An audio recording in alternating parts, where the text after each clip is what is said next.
Google का self driving car project है।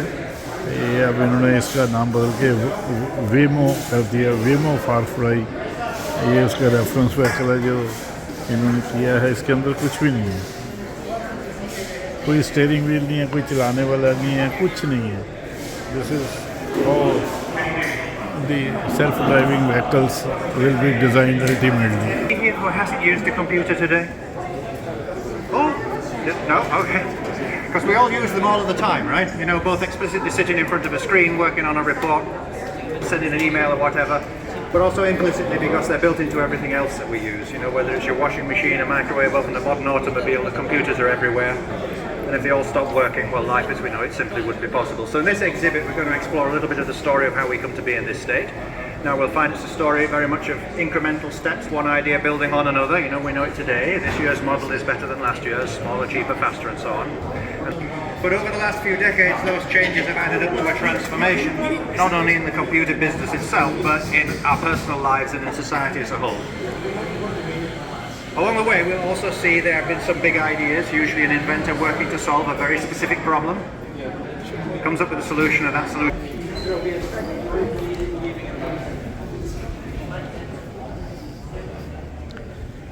Good. This is a revolution, how evolution has taken place. Oh my God, yes, such a vast collection of things. Let's enjoy. People have had a need for calculation since the beginning of civilization, right? You know, usually it was in connection with crank calculators from the first half of the 20th century, ending with some pocket calculators over there that you might even recognize today. There's a little ramp around the side there.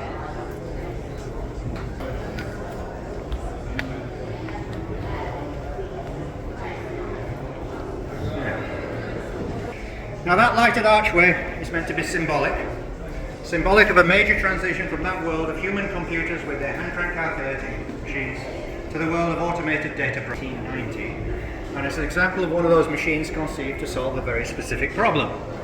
In this case, the problem was conducting the US Census. Now you probably know we do a census every 10 years, right? Count everybody and gather lots of other information. Do you know why we do it? Gathered the answers to all those questions, took them back to offices where armies of clerks working with their pencils and paper did the calculations and prepared the reports. And in 1880, the same methods, it would take more than 10 years to get the job done. Well, we have to start again in 10 years, right? Sounds crazy. So they had a competition for ideas on how to streamline the process, and the winner of that competition was a young gentleman called Herman Hollerith. Again, for those at the front, there is a picture of him on the rail here, dressed in his top hat and finery. Apparently folks really did go to work like that back then. His big idea: holes in a piece of cardboard. Now, they still filled out these forms, but now when they took them back to the office, they transcribed the answers. They place it under there, pull that handle down, and in a single pull of that handle, up to 40 different statistics could be incremented on the count as you see it now.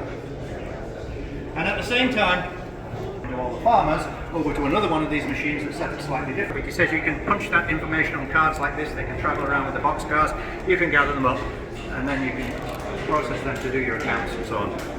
And slowly but surely he built a successful company which merged with a couple of others in 1911, and the whole thing became known as the computing, tabulating and recording. At the start of automated data processing, it's also at the start of IBM, one of the most successful names in the history of computing.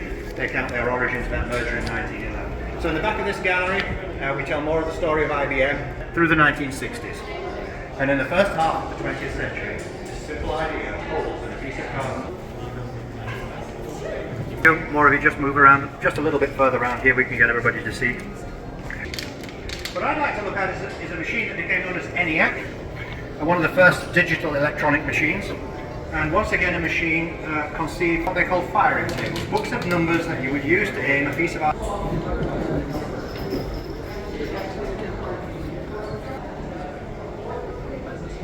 Cambridge and Manchester, but what was special about this one was from day one it was conceived as a commercial venture. They were going to build these machines and sell them and make money, whereas the others were research projects. Tiny silver liquid metal mercury. You know, we used to have it in thermometers till somebody figured out it was too dangerous. Well, when this was working, there was something like 800 pounds of mercury in there. It's really heavy stuff, but don't worry, there's none in there now. Well, that made IBM wake up. Wait, if our big customer is buying one of these, maybe there is something in this idea after all. So in the back of this gallery, you can see some of IBM's first stored program computers as they played catch-up.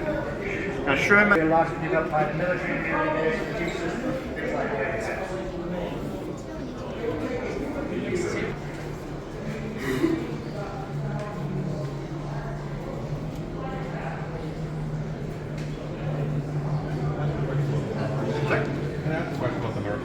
Yeah. So on magnetic media, you have to. And when they decided to get into computers and they had to play catch up, they played very well. By the early 1960s, they were the dominant computer company. So successful, they had something like 6 different lines of computers, all incompatible with each other. So if you were an IBM customer, member of this family when it was launched in 1964, this is the Model 30 CPU, but it came with a whole new... Telcos and FinServ. What's that? Telcos and FinServ.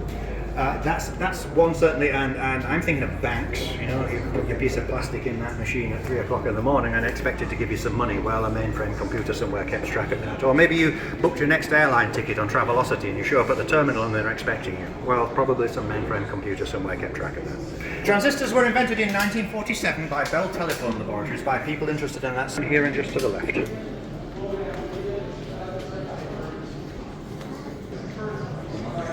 Of the classic, at least the classic supercomputers, is very much the story of one man, Seymour Cray, and his picture's hanging on the wall over there. What does the term supercomputer conjure up for you? What do you think of? It was launched in 1965. Did it cause a stir over time? This was world's first supercomputer. Here around one place and say, this is a mini computer. They look at me and say you're crazy. Well, it's a relative.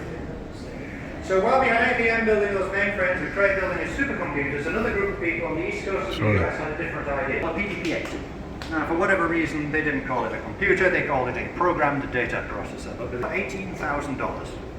Doesn't sound too bad, does it?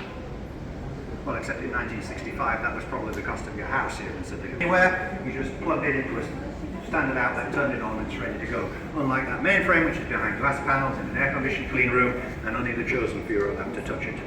Also from DEC, it's also a PDP-8, but it's from a few years later. Now, the computer itself is really only this piece right here, but this can do everything that that one can do, and it's a bit faster. So we're already on that smaller, cheaper, faster path. What are some of the things you associate with your use of computers every day today that you haven't seen? You're probably using a teletype, like you see over there.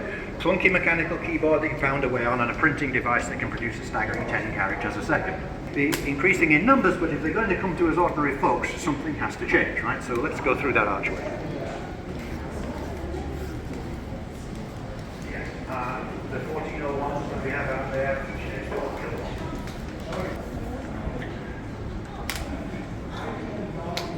Now, here we are in Silicon Valley, right? And every examples of little silicon wafers from 1962. In the early days, a little wafer like this might have 100 transistors on it.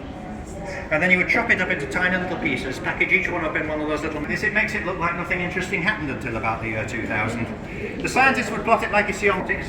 No doubt you've heard a lot about AI recently. But it turns out that people started thinking about that problem way back in the 1950s when the first computers came along. It's just much harder than they thought.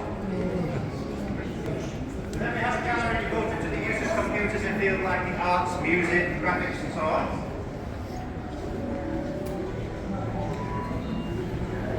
But I'd like to draw your attention to a little computer here that you can easily pass by and never give a second thought to. The computer is undisputed king. But Xerox owns the rest of the office, all the copiers and printers and other machines you need to make a business work. But they were worried about 2 things. First, Palo Alto Research Center. They blonked down a huge pot of money, hired the best people they could get from both the universities they called the Alto. Now actually that computer isn't really anything special. It's pretty slow, doesn't have enough memory, you know, all the usual problems. Yeah, why do you think they did that? I don't remember. If you're doing work. At this time, it would have been the other way around. It would have probably displayed green text on a black background or orange text. Location in the memory of the machine, you put a value in that location in memory and it controls the shade of grey at that point on the screen. Didn't have colour yet, but we have to start somewhere. Well, obviously, you're going to want to share information, right? Share files together. And very sensibly they said, hey, networks work best when everybody can join.